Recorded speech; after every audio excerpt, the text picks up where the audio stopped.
Bago natin umpisahan ang ating susunod na kabanata, ay mag-shoutout po muna tayo sa ating mga lodi. Shoutout kay Clint Jamar, Toyots, Alvin Mark Alberca, Ryzen Pangkoga, Batang 90s Official, Michael Kane Perez, Paul Patrick Sundolan Paraiso, Roban Seno, Maki Angeles, Darren Panganunong, Christian Rica Blanca, Steve De La Cruz from Barangay Ingor Sang Iloilo, Kinjin, at kay Sofia Javines. Salamat sa suporta mga Lods.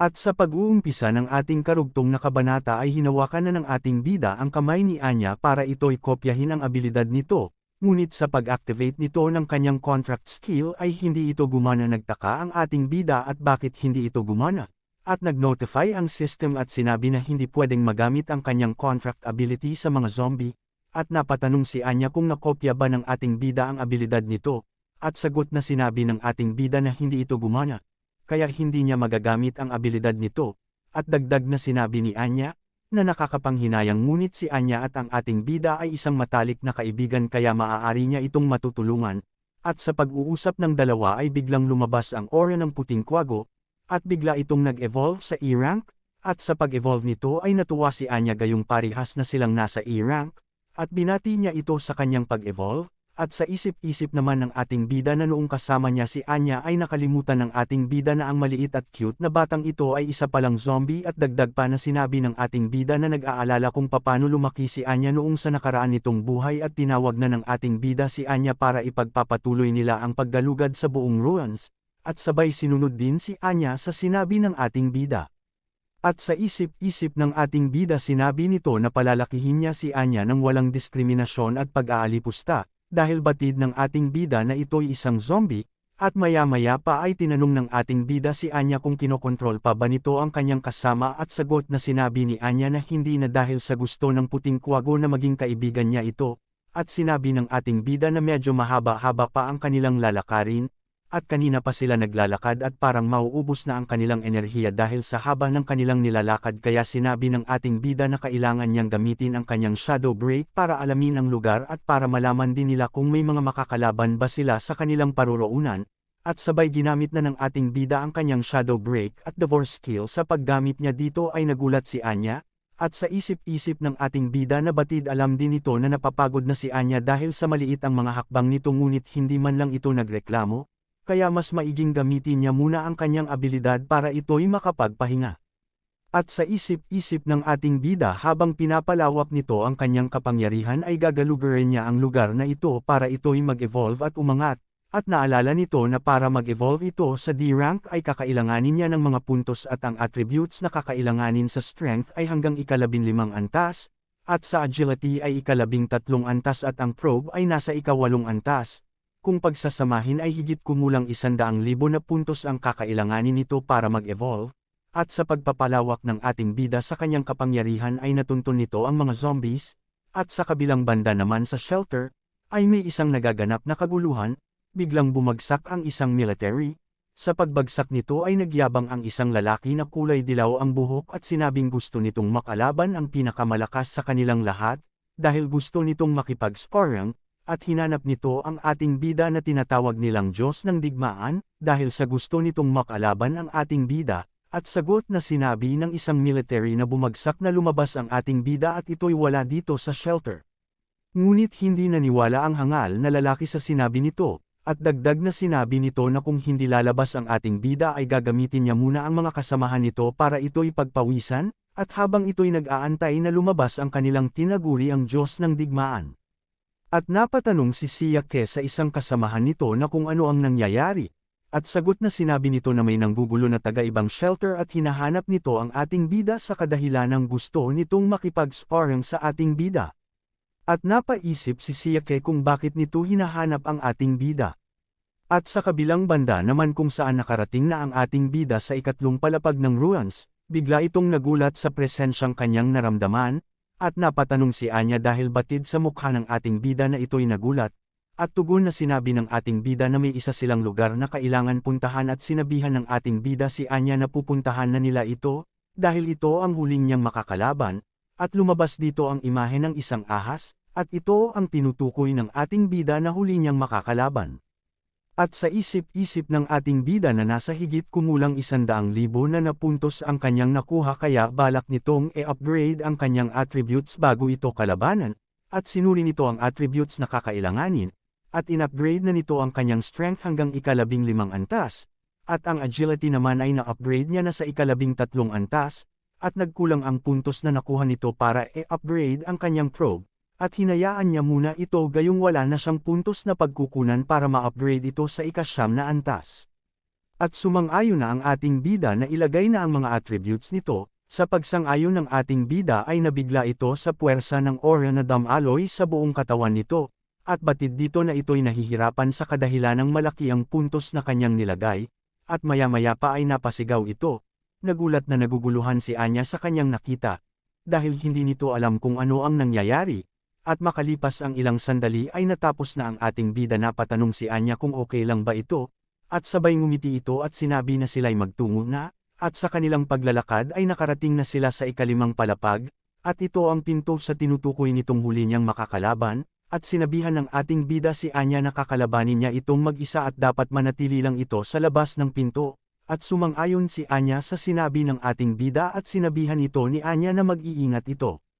At binuksan na ng ating bida ang pintuan sa pagbukas ng ating bida ay sa isip-isip nito na kahit sino pa man ang makakalaban ng ating bida ay sabik na nitong masubukan ang kanyang bagong lakas, at nakapasok na ito sa pagpasok ng ating bida ay bumungad sa harap nito ang isang malaking python na ahas, at ito ay nasa C rank, at ang abilidad nito ay isang lason, at nadismaya ang ating bida sa kadahilanang isa lang itong C rank, at bigla na itong sumugod sa ating bida at habang ito'y sumusugod na, ay sinabi ng ating bida kung hanggang kailan nito matatagalan ang kanyang lakas, at pumikawala na ito ng isang atake at balak nitong lamunin ang ating bida, at nakatayo lang ang ating bida na tinigtignan ito, at sa pag-atake nito ay nagulat ito gayong nawala na lang bigla ang ating bida, at ito'y tumalon pala sa ere at sinabi ng ating bida na gagamitan niya ito ng 30%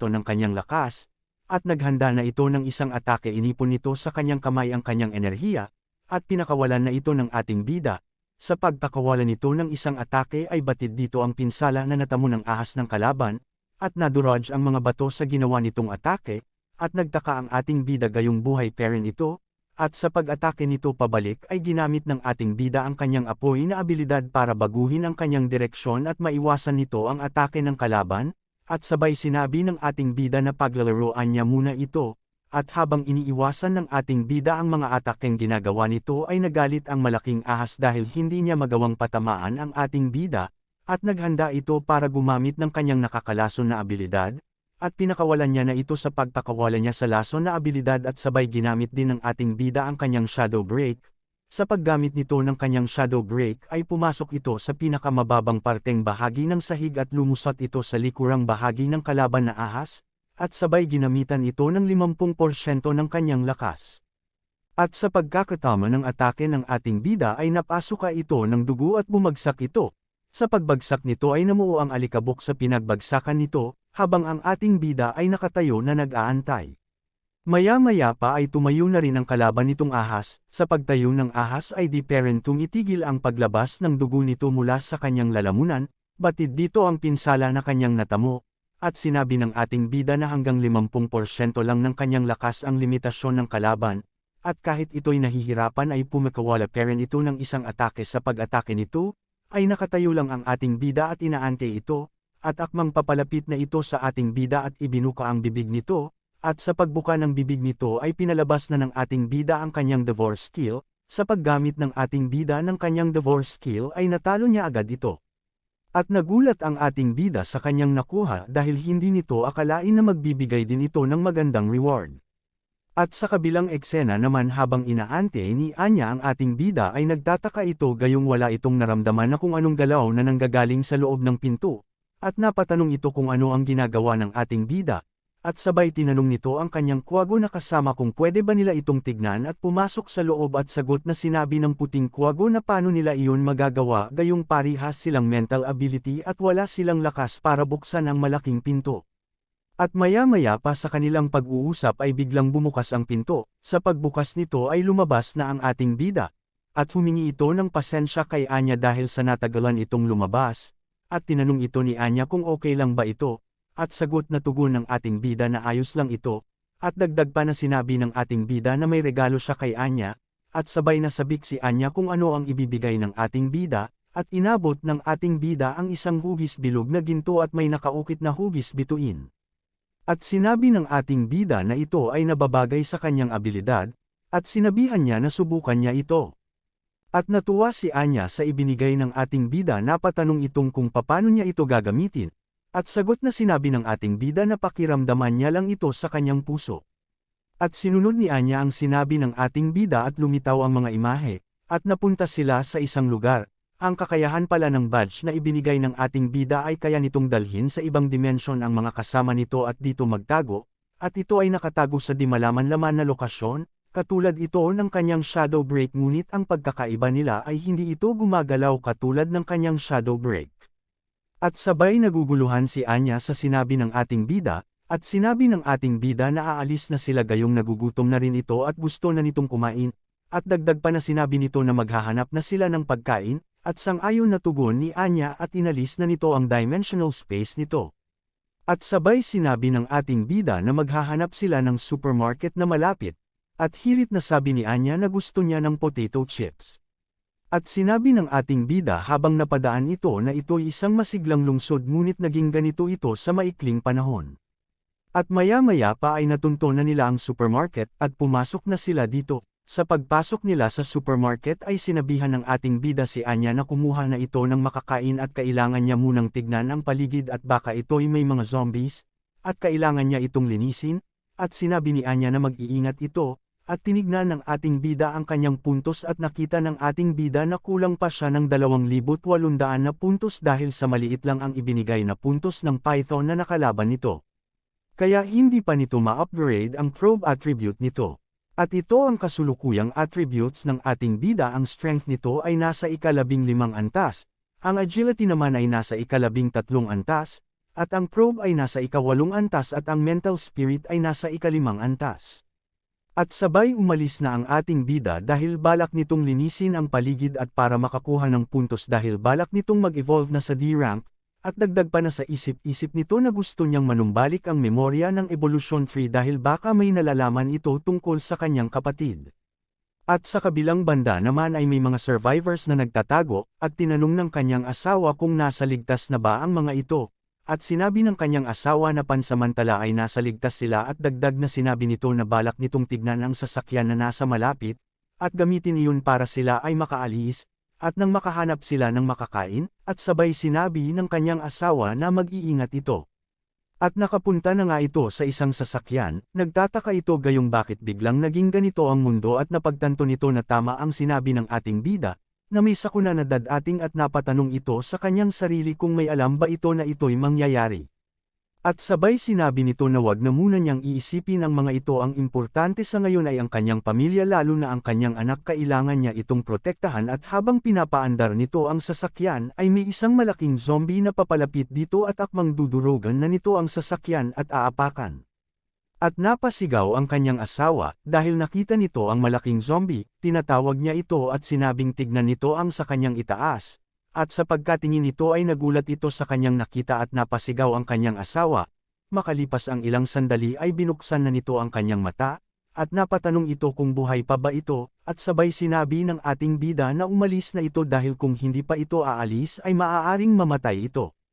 At sabay umalis na ito sa sasakyan. Sa pag-alis nito sa sasakyan ay bumagsak ang isang higanteng zombie at naduraj nito ang sasakyan. Nagulat ang lalaki sa pagkabigla. At nagpasalamat ito sa ating bida sa kadahilanang nailigtas niya ito, at dagdag na sinabi nito na parang pamilyar ang mukha ng ating bida. At napatanong ang ating bida kung kilala ba siya nito, at sabay sinabi nito na siya ang driver na nag-deliver nito ng mga pagkain sa kanila, at ang ating bida ang nagbigay nito ng isang kahon ng biskwet, at napuna din nito na nagbago ang itsura ng ating bida, at naalala na ito ng ating bida, tinanong niya ito kung saan na ang pamilya nito, at sabay sinabi nito na okay lang ang mga ito dahil sinunod niya kaagad ang mga sinabi nito at nagpasalamat ito sa ating bida, ngunit naubusan sila ng makakain kaya na binuhis nila ang kanilang buhay para makahanap ng pagkain, At ang una nitong ginawa ay pumunta ito sa bahay ng ating bida ngunit pagpunta niya doon ay wala siyang nakita dahil ito'y nakaalis na, at sagot na sinabi ng ating bida na naiintindihan nito ang kanilang sitwasyon ngunit mamaya na sila magkwentuhan gayong may mga zombies na napaparating. At pinalabas na ng ating bida ang kanyang sandata at sinabihan niya ang mga ito na umatras muna ang mga ito. Dahil sa ingay na naganap kanina ay naakit ang mga zombies kaya ito nagpunta dito, at napatanong ang lalaki kung kakalabanin niya ba itong mag-isa. Ngunit wala itong narinig na sagot. At sabay sumugod na ang ating bida sa pagsugod nito ay pinatay nito ang maraming zombies, at nag-notify ang system sa pag-notify ng system ay nakumpleto na nito ang kulang na puntos, at handa na ito mag-evolve sa D-rank. Sa kabilang banda naman habang kumakain sila Anya at ang kasama nitong Quago ay nabusog na ang mga ito. Makalipas ang ilang sandali ay nakabalik na din ang ating bida, at dala-dala nito ang mga survivors na nailigtas niya. At sinabihan ng ating bida ang mga survivors na magsikain na ang mga ito dahil mamaya ay dadalhin niya ang mga ito sa shelter. At sinabihan ng ating bida si Anya na kumuha ito ng mga pagkain at ilagay niya ito sa kanyang dimension space at baka kakailanganin nila ito sa kanilang pag-alis, at dagdag pa na sinabi ng ating bida na kailangan niya munang magpahinga.